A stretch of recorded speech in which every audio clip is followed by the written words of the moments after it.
vez que a Bíblia fala sobre Jesus estar dormindo, ele está dormindo no meio de um furacão. Ele está dormindo no meio de um temporal. Há duas verdades cristológicas ali do que Jesus está fazendo no meio dessa tempestade. A primeira delas, essa tempestade aqui, a primeira verdade cristológica que ela nos ensina é sobre a verdadeira humanidade de Jesus. Ele é plenamente homem.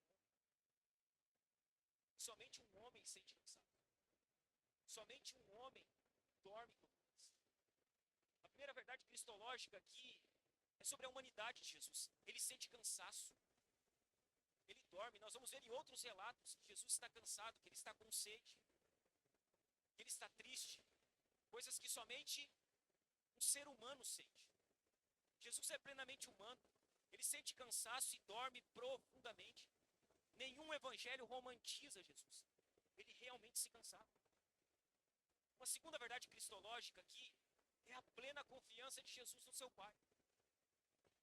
Jesus está dormindo. Enquanto todos acreditam que morrerão, Jesus dorme. E ele não dorme porque desconhece a tempestade.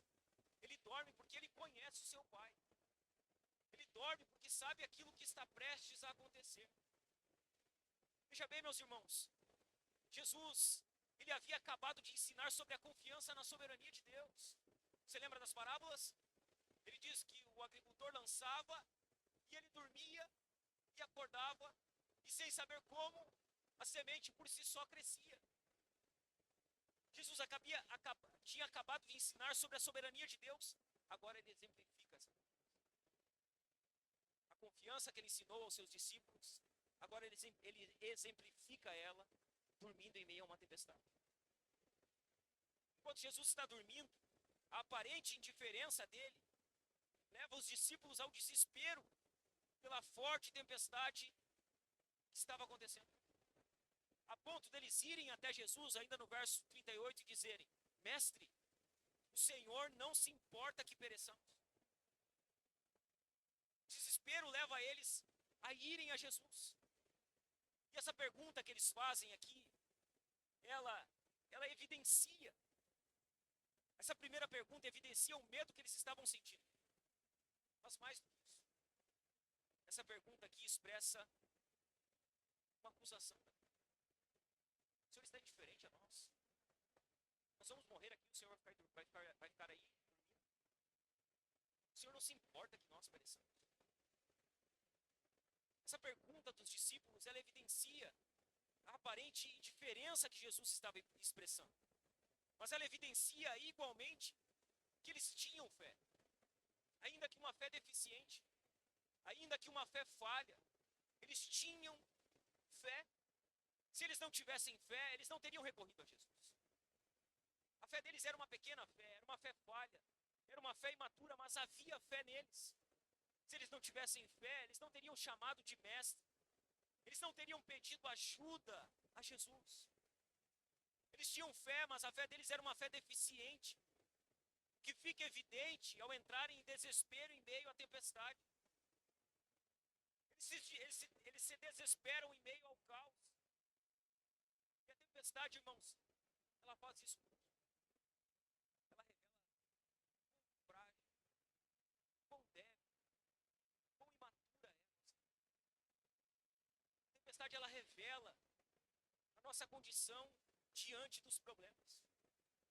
Muitas vezes, em meio às tempestades, é mais fácil reclamar e duvidar de Deus do que recorrer a Ele.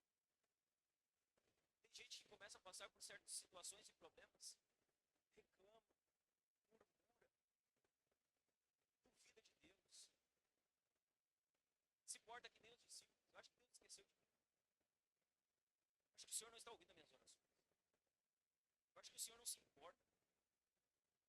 E é mais fácil. É mais fácil em meio ao caos reclamar. É mais fácil em meio ao caos duvidar de Deus do que recorrer a Ele. Irmãos, ainda que a sua fé ela seja uma fé pequena, ainda que a sua fé seja uma fé deficiente, que essa fé pequena e deficiente não seja usada para questionar Deus no meio do caos. Se há pouca fé, se a sua fé é uma fé imatura, uma fé pequena, uma fé falha, use ela não para duvidar de Deus, para reclamar de Deus. Use ela para clamar a Ele. Ainda que seja uma pequena fé, use ela para buscar a ajuda de Deus, o consolo de Deus sobre a sua vida. Não podemos nos esquecer, meus irmãos, que quando as coisas fogem de nosso controle, elas ainda continuam sob o total controle de Jesus. Elas ainda permanecem sob o controle dele. Os discípulos perguntam: o Senhor não se importa que pereçamos? E a resposta óbvia para essa pergunta é claro que Jesus se importa com os seus filhos. É claro que Ele não quer que os seus filhos pereçam. É claro que Ele não quer que os seus filhos sofram de modo permanente. Essa tempestade, ela revelou a condição em que os discípulos se encontravam. Veja bem, meus irmãos. Os discípulos, eles enfrentaram uma tempestade porque estavam obedecendo. Mas e você? As tempestades que você enfrenta ou tem enfrentado, elas são por esse mesmo motivo. Que você está obedecendo ao Senhor. Que você está sendo fiel ao Senhor. É sempre importante fazer uma análise do porquê nós estamos passando por determinadas situações. Por que eu estou passando por isso? Por que determinada situação está acontecendo comigo? Quando uma tempestade chegar sobre a sua vida, analise se você está obedecendo ao Senhor. Ou analise se tudo que você está passando não se deve à desobediência à palavra de Cristo e à vontade de Cristo para a sua vida. As tempestades que você tem enfrentado são por causa da obediência e fidelidade a Jesus. Os discípulos, eles ficam apavorados quando aquela tempestade chega. Mas você, como você reage quando tempestades inesperadas que excedem os seus recursos chegam? Qual a sua reação? Como você reage em meio ao caos? Como você reage em meio aos grandes problemas? Você reage com dúvidas a respeito da bondade de Deus? Com dúvidas a respeito de quem Deus é? De que maneira você reage? Com dúvidas ou com fé? Ainda que seja uma fé deficiente, ainda que seja uma fé falha, ainda que seja uma fé imatura, de que modo você reage? Com dúvidas ou com fé? Crendo que Deus está no controle de todas as coisas. Uma segunda verdade que Marcos nos mostra aqui, que ensina a nós sobre o significado da tempestade, da ação de Jesus sobre ela, é a intervenção de Jesus, sobre a intervenção de Jesus demonstrar a sua autoridade. Então no verso 38 eles estão lá, assustados, apavorados, em certa medida duvidando do cuidado de Deus, em resposta ao desespero e à acusação dos discípulos. Jesus ali, ele desperta em meio àquela tempestade. Ele demonstra a sua autoridade em meio àquela severa situação. Marcos aqui, ele nos apresenta nesses versículos 3 manifestações da autoridade de Jesus. A primeira delas, a autoridade de Jesus se estende sobre toda a criação. Jesus tem autoridade sobre toda a criação. Verso 39, a primeira parte diz assim: e ele, despertando, repreendeu o vento e disse ao mar: acalme-se, fique quieto. Ao ser despertado, Jesus não ora ao Pai. Jesus não invoca poder do céu. Jesus, ele não realiza nenhum tipo de ritual. Ele desperta, se põe em pé e dá uma ordem. Ele diz que o mar deveria se acalmar e que o vento deveria se aquietar. Depois de demonstrar sua autoridade sobre o ensino, sobre as enfermidades, sobre os demônios, sobre o pecado, e nós vimos isso até aqui no verso 4. Jesus manifestando a sua autoridade em diversas situações diferentes. Marcos agora apresenta Jesus exercendo sua autoridade também sobre a criação. Irmãos, aquele que entrou no barco como um homem cansado, aquele que está deitado na polpa do barco, dormindo sobre um travesseiro, ele é o mesmo por meio de quem todas as coisas foram. cansado dentro daquele barco. É o Criador de todas as coisas. Olha o que diz o Evangelho de João, capítulo 1, dos versos 1 a 3. No princípio era o Verbo, e o Verbo estava com Deus, e o Verbo era Deus. Ele estava no princípio com Deus. Todas as coisas foram feitas por Ele, e sem Ele, nada do que foi feito se fez. Quem estava dentro daquele barco era o Criador de todas as coisas. Jesus se põe em pé. Marcos diz no verso 39 que ele repreendeu. Essa palavra repreendeu usada por Jesus é a mesma palavra usada anteriormente para expulsar o demônio daquele homem dentro da sinagoga, lá no capítulo 1, lembra que nós vimos isso? Que Jesus ele liberta um homem de um espírito imundo dentro da sinagoga, que ele repreendeu o espírito daquele homem, é a mesma palavra. A palavra repreendeu aqui é a mesma usada por Jesus para expulsar um demônio de um homem na sinagoga. A expressão que ele usa aqui, fique quieto, essa expressão ela traz o sentido de amordaçar. E ocorre, isso aqui é importante, ela ocorre na segunda pessoa do singular. Não como se Jesus estivesse falando à natureza, mas como se Jesus estivesse falando a um ser pessoal. A linguagem que Jesus está usando para repreender aquela tempestade é a mesma linguagem que Jesus usou para repreender o demônio. O que fica implícito no texto é que Jesus está reconhecendo que por detrás daquela forte tempestade estavam forças malignas, que estavam tentando impedir o avanço do reino de Deus. Nós sabemos, nós vamos ver nos próximos domingos, que, por exemplo, ao atravessar o mar da Galileia e chegar do outro lado, Jesus vai dar de frente com o gadareno. Jesus ali, ele vai mudar a vida do gadareno a partir desse ponto. Havia ali uma resistência do diabo para que o reino não avançasse. As forças malignas falharam na sua oposição dentro da sinagoga e agora estão tentando novamente parar o avanço do reino por meio da tempestade. Jesus ordena ao vento e ao mar para que eles se acalmem e se aquietem. A autoridade de Jesus, meus irmãos, não conhece limites. Não há limites para a autoridade de Jesus. Aquele que governa a criação, aquele que tem autoridade sobre tudo e sobre todos, ele é digno, meus irmãos, de toda a nossa confiança, de toda a nossa obediência e de toda a nossa adoração. A segunda manifestação da autoridade de Jesus que Marcos nos mostra aqui é que a autoridade de Jesus, ela produz obediência imediata. Olha o que diz na segunda parte do verso 39. O vento se aquietou e tudo ficou bem calmo. Imediatamente. Rapidamente. Jesus ordena ao mar e ao vento e eles se aquietam. E a tempestade cessa. Jesus repreendeu o vento e o mar e eles se aquietaram e emudeceram imediatamente. Assim como os espíritos malignos, a própria criação se submete imediatamente à autoridade da palavra de Cristo. Irmãos, tudo está sujeito à sua autoridade. Jesus é o Criador, Jesus é o sustentador, Jesus é o interventor na natureza. O vento ouve a sua voz, o mar se acalma quando ele fala, todo o universo se curva diante de sua autoridade.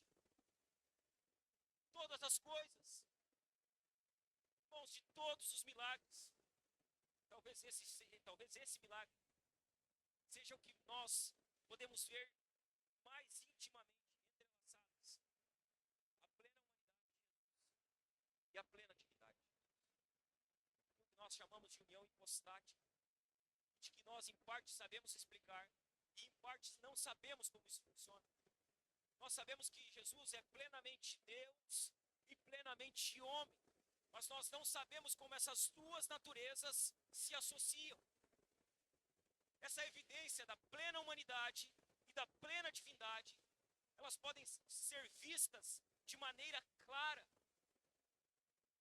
nesse milagre. O mesmo Jesus que dormiu após um longo dia de ensino, ele desperta e repreende o mar. Mesmo Jesus, que uma hora está cansado devido à sua humanidade, outra hora está de pé, exercendo a sua autoridade As tuas naturezas estão ali, claras. A plena humanidade e a plena divindade. Adolfo Paul, ele diz o seguinte, comentando essa parte do verso 39, ele diz: não temos mais Jesus adormecido no rugido da tempestade, mas a tempestade adormecida aos pés do Senhor que dera. Rapidamente tudo muda. Rapidamente a tempestade cessa. Rapidamente as coisas mudam. Marcos não está apenas mostrando que Jesus possui poder sobre a natureza. Marcos não está dizendo aqui que Jesus ele pode resolver todas as nossas tempestades. Não é esse o sentido do texto. O texto não está apontando para as tempestades. O texto está nos mostrando a autoridade de Jesus sobre todas as coisas. Marcos está deixando claro isso. Que Jesus não tem apenas poder sobre a natureza. Ele está nos mostrando que Jesus faz aquilo que somente o Senhor pode fazer. Que somente Deus pode fazer. Marcos está nos mostrando que Jesus é o verdadeiro Deus. Ele é o verdadeiro Deus. E que diante dele não há nada demasiadamente difícil de se realizar. Nada. Uma terceira manifestação da autoridade de Jesus é que a autoridade de Jesus alcança o coração dos discípulos. Verso 40, Marcos nos diz assim: então Jesus lhes perguntou, por que vocês são tão medrosos? Como é que ainda não têm fé? Após a tempestade, após acalmar a tempestade por meio da sua palavra autoritativa, Jesus ele questiona a fé dos seus discípulos. Ele diz, olha, por que vocês são tão covardes? É isso que ele está dizendo aqui. Por que vocês são homens tão covardes? Como é que vocês ainda não têm fé? Como? Depois de ver tudo que Jesus havia feito, como não havia fé naqueles homens? Depois de tudo que já haviam visto, eles ainda não compreendiam quem estava com eles no barco. Quem era aquele que estava junto deles em meio àquela tempestade? Essa não é a primeira vez que Jesus questionaria a fé deles. E não seria a última. Mesmo sendo eles no círculo mais íntimo de Jesus. Aqueles homens ainda não compreendiam totalmente quem Jesus era. Essa compreensão viria somente depois da crucificação e da ressurreição do Senhor. Observe que Jesus não questiona a falta de conhecimento. O que Jesus questiona é a incredulidade daqueles homens. É a falta de fé deles. É como eles foram incrédulos em meio àquela situação. Aqueles discípulos agiram com covardia. Eles se acovardaram quando eles deveriam e poderiam ter agido com plena confiança em Jesus. Jesus provou a fé deles. E eles rodaram. Jesus provou que a fé deles era uma fé genuína. E a fé deles ali falhou. Assim como os discípulos. Muitas vezes permitimos que o medo fale mais alto que a nossa fé. Muitas vezes nós estamos tomados de pavor. E esquecemos quem está no barco. E esquecemos quem é o Senhor das nossas vidas. E esquecemos quem é aquele que nos salvou. Irmãos, muitas vezes, em vez de descansar no governo de Jesus, nós interpretamos as circunstâncias como se nós estivéssemos abandonados. A nossa fé, muitas vezes, é uma fé falha. O maior problema dos discípulos não era a tempestade. O maior problema deles é que eles não compreendiam quem estava com eles naquela circunstância. A tempestade não era nada. O problema deles era a falta de fé, era a incredulidade. Era uma má compreensão que tinham de quem estava com eles. Por isso, meus irmãos, quanto maior for a nossa compreensão de quem Jesus é, menor será a nossa tendência de interpretar as circunstâncias acima da sua soberania. Muitas vezes a nossa compreensão de quem Jesus é muito pequena. Nós colocamos a circunstância acima daquele que governa todas as coisas. Por isso precisamos compreender mais quem Jesus é, melhor quem Jesus é. Por isso a nossa fé precisa ser desenvolvida. Jesus ele se colocou de pé e fez aquilo que parecia improvável. Ele uma tempestade de modo momentâneo. Irmão, você crê que Jesus é poderoso para fazer aquilo que aos seus olhos parece improvável? Você crê nisso? Que para Deus não há impossíveis? Que Jesus pode fazer aquilo que é improvável e impossível para nós? Você crê nisso? Ou esse versículo ele é apenas um mantra evangélico que você usa para consolar pessoas que estão passando por dificuldades?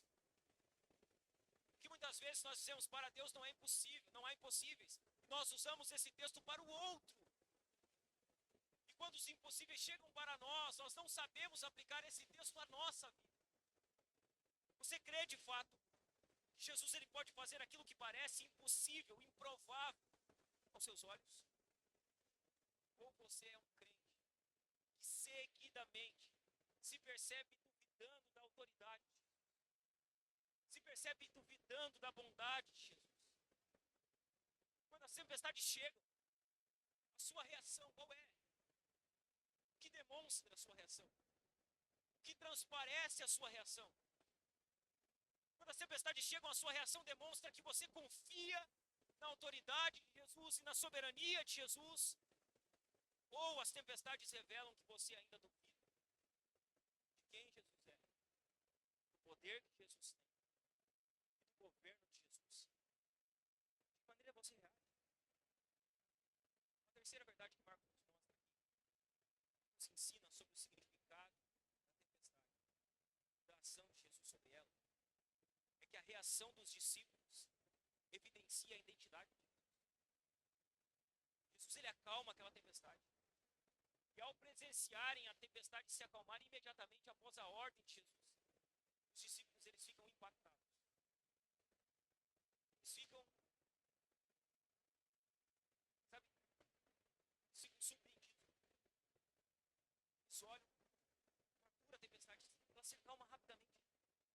Eles reagem com espanto, e com tamanho espanto, que eles fazem uma pergunta.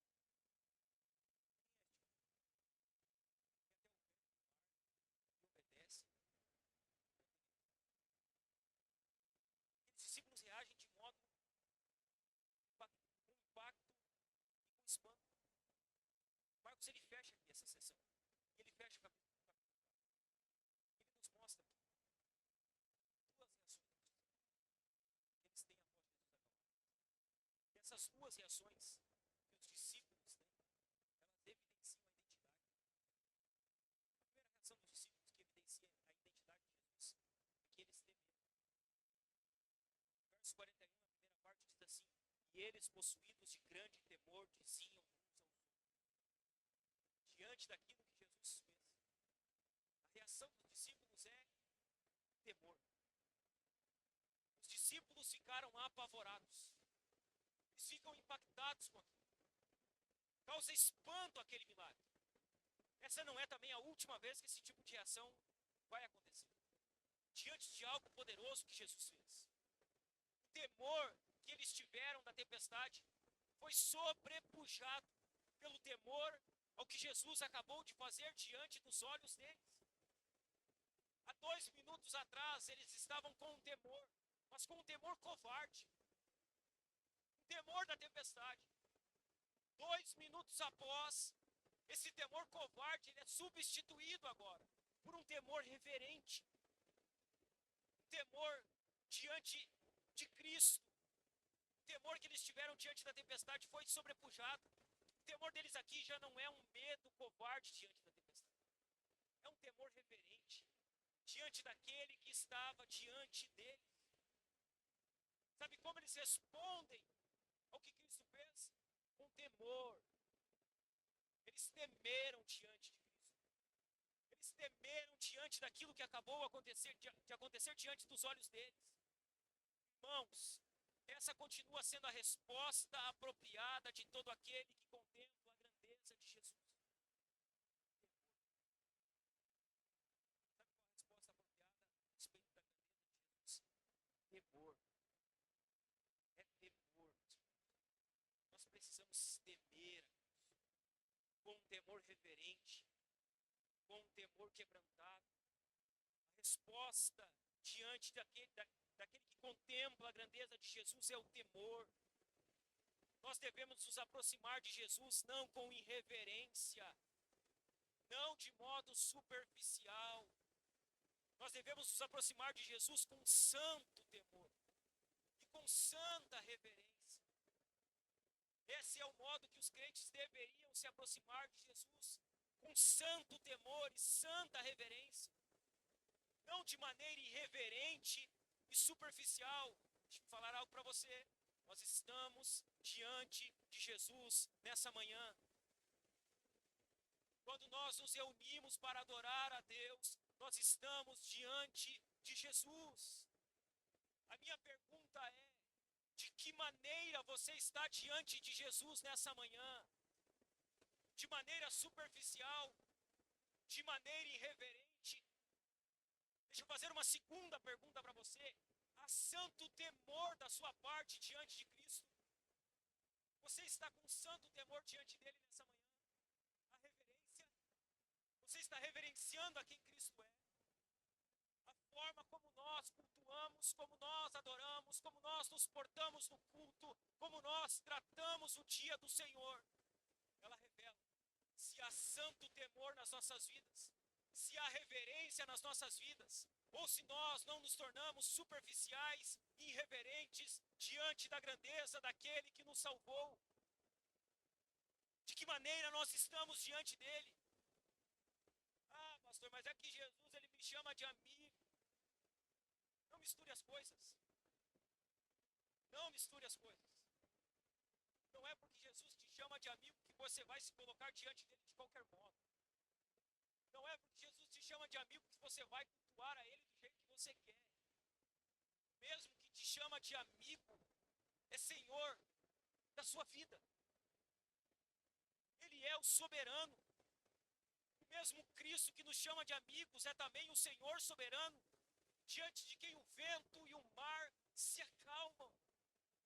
Nós deveríamos nos aproximar dele com reverência, com santo temor. Esse senso de quem Jesus é nos fez perder o senso da maneira que devemos adorar, da maneira que devemos nos colocar diante dele quando estamos em oração, em adoração, quando estamos ouvindo ele no meio da sua palavra. Meus irmãos, Jesus, ele não é o seu chefe, ele não é o seu brother.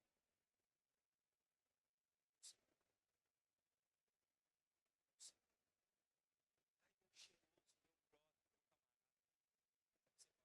brother, Jesus não é seu camarada, Jesus não é cheiroso.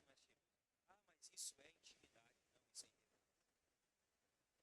Não confunda as coisas. Jesus é o Senhor. Ele é o Senhor. Nós não podemos nos colocar diante dele com irreverência. Aproximar-se de Jesus com confiança nunca deve significar aproximar-se dele sem reverência. Ai, mas é religiosidade. Esse negócio de chamar Jesus de Senhor, de soberano, de não sei o quê. Não é religiosidade. É Bíblia. Veja se alguém se aproxima de Jesus e chama ele de meu brother. Veja se alguém chama Jesus de meu cheiroso. Quem se aproximava dele geralmente se aproximava de joelhos e geralmente chamava ele de Senhor. Nós temos intimidade com o Senhor. Nós temos que confiar no Senhor. Mas nós não podemos nos aproximar dele sem reverência. Os discípulos se aproximaram com temor. E o temor que eles tinham de Jesus, o temor que eles tiveram diante de Jesus, revela quem Jesus é. A segunda reação dos discípulos evidencia a identidade de Jesus. Eles fazem uma pergunta. Verso 41 encerra com a seguinte pergunta da parte dos discípulos: quem é este que até o vento e o mar lhe obedecem? Este homem. Quem é esse que o vento ouve a sua voz, o mar ouve a sua ordem, e rapidamente tudo se aquieta? Os discípulos, mesmo caminhando, presenciando tudo que Jesus ensinava e fazia, eles ainda se perguntam quem era aquele que o vento e o mar lhe obedeciam. Você percebe que Marcos não responde? A pergunta ela fica sem uma resposta direta. Mas a reação dos discípulos de temerem a Cristo e de fazerem essa pergunta, ela nos traz a resposta de quem era aquele que estava diante dos discípulos. Marcos ele não nos responde a pergunta. Sabe quem nos responde? O Antigo Testamento. O Antigo Testamento nos responde a pergunta que os discípulos estão fazendo. Sabe que o Antigo Testamento ele nos ensina, ele nos mostra que esse milagre que Jesus havia acabado de operar era algo feito exclusivamente por Deus. Sabe o que o Antigo Testamento ensina? Que somente Deus pode acalmar. Veja bem, Salmos 65, verso 7. Tu acalmas o rugido dos mares, o ruído das suas ondas e o tumulto dos povos. Salmos 89, verso 9. Dominas a fúria do mar, quando as suas ondas se levantam, tu as acalmas. Salmo 104, verso 7. Com a tua repreensão, as águas fugiram. Com a voz do teu trovão, bateram em retirada. Sabe o que diz o livro de Jó? Que é Deus que estabelece o limite dos mares. Sabe o que Jesus está fazendo aqui com esse milagre? Ele está fazendo aquilo que somente o Deus dos judeus e o Deus demonstrado no Antigo Testamento faria. Que era acalmar uma tempestade. Marcos não está apenas relatando um milagre. Ele vai além disso. Marcos está nos mostrando que Jesus faz aquilo que Deus faz. Marcos está nos mostrando o que significa a ação de Jesus sobre aquela tempestade. E a ação de Jesus sobre aquela tempestade significa que Jesus possui autoridade exclusiva de Deus. E que por consequência, Ele é Deus. Jesus, meus irmãos, Ele fez aquilo que somente Deus pode fazer. Os milagres de Jesus, eles não apontam apenas para os milagres e para o seu poder em si. Os milagres de Jesus revelam quem Ele é. Ele é Deus. Eles apontam para a sua divindade. O bebê Warfield ele diz o seguinte: os milagres de Cristo não foram realizados apenas para demonstrar poder. As pessoas se atêm muito a isso, aos milagres, aos poderes, ao que Jesus está fazendo, ao olho do cego que Ele abriu, ao leproso que Ele pôs. Mas vai além disso. Analisar os milagres de uma perspectiva apenas do poder é algo raro.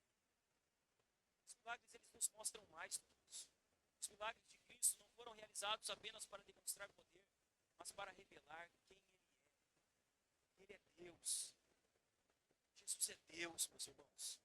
O assombro dos discípulos se devia por estarem diante do próprio Deus. Jesus havia acabado de intervir em meio à tempestade. Jesus havia acabado de salvar a vida deles. Os discípulos perguntam: quem é este? Quem é este homem? Marcos não traz a resposta. Mas o contexto a seguir vai deixar claro que Jesus é o Senhor sobre cada circunstância. Ele é o vencedor dos inimigos que nos ameaçam. Diante daquele milagre, os discípulos perguntam: quem é este homem?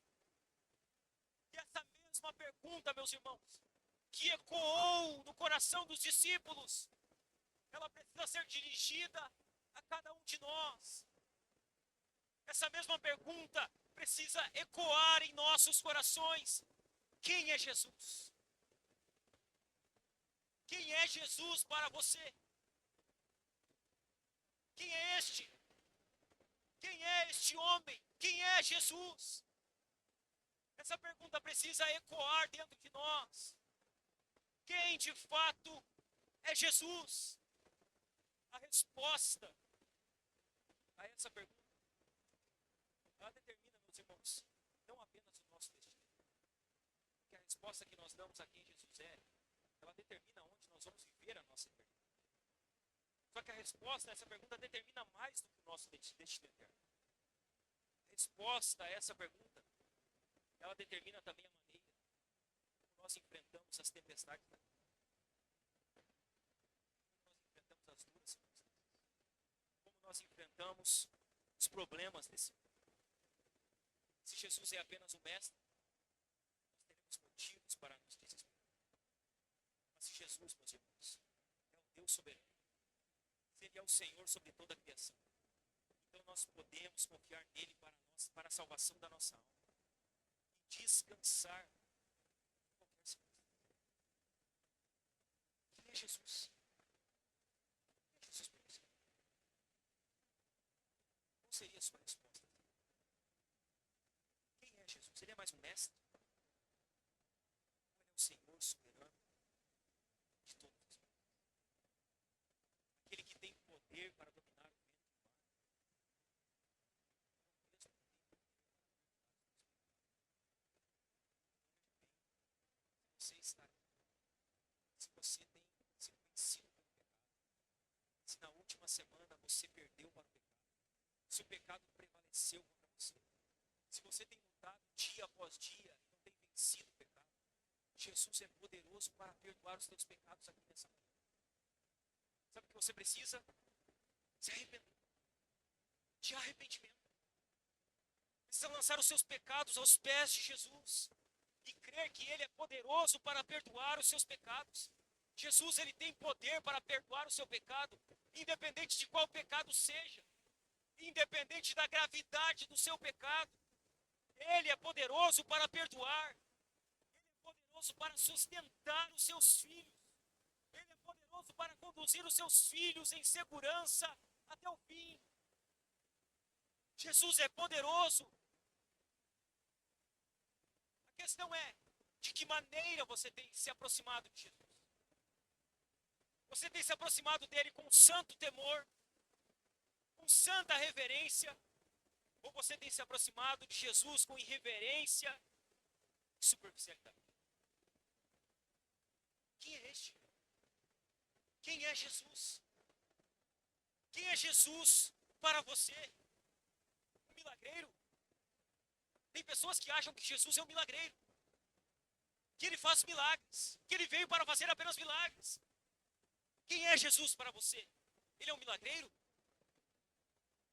Ele é o realizador das suas vontades? Quem é Jesus? Alguém que você vai determinar e ele vai ter que se submeter a você? Alguém que você vai dizer, eu determino, eu declaro, e ele não como um senhor, mas como um servo, ele se prostra e realiza todas as suas vontades. Não confunda o gênio da lâmpada com Jesus. Jesus não é o gênio da lâmpada. Ele não vai fazer todas as suas vontades. Ainda que você declare, ainda que você profetize, ainda que você determine, ele não vai fazer. Ele vai fazer o que ele quer. Nós precisamos relembrar que Jesus é soberano sobre nós. Não que nós somos soberanos sobre ele. Quem Jesus é para você? Um milagreiro? Um realizador das suas vontades? Alguém que vai te fazer próspero? Se você servir ele, então você vai prosperar. Se você servir ele, você não vai ser mais cauda. Você vai ser cabeça. Se você servir ele, então você vai voar como as águias. Quem é Jesus para você?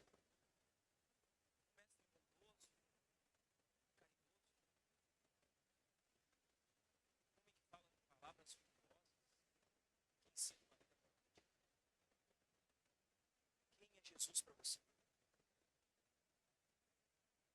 Ele é o Senhor soberano que governa sobre tudo.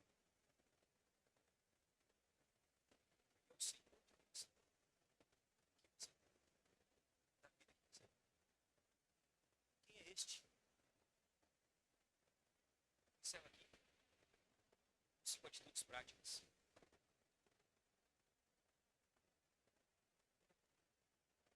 5 atitudes práticas a partir desse sermão. A primeira delas, continue obedecendo a Jesus, mesmo quando a obediência conduzir a tempestade. Continue obedecendo a Jesus, mesmo que obedecer a Jesus traga problemas para você, mesmo que obedecer a Jesus traga lutas sobre a sua vida, mesmo que obedecer a Jesus traga duras tempestades, é melhor obedecer a Jesus. É melhor enfrentar tempestades estando com Jesus, obedecendo a Jesus, do que enfrentar tempestades por estar em desobediência à sua palavra e à sua vontade. Continue obedecendo a Jesus mesmo quando a obediência o conduzir a tempestades. A fidelidade a Jesus não é garantia de uma vida sem dificuldades. Não é. A obediência pode conduzir ao sofrimento, mas a obediência a Cristo, ainda que no sofrimento, nunca nos tira da vontade de Deus. Uma segunda atitude prática, a partir desse sermão: leve as suas aflições a Jesus sem duvidar do seu cuidado. Quando você estiver em meio a alguma tempestade, alguma aflição, algum problema, leve as suas aflições a Cristo. Leve os seus problemas a Cristo. Leve as suas dificuldades a Cristo, sem duvidar do seu cuidado.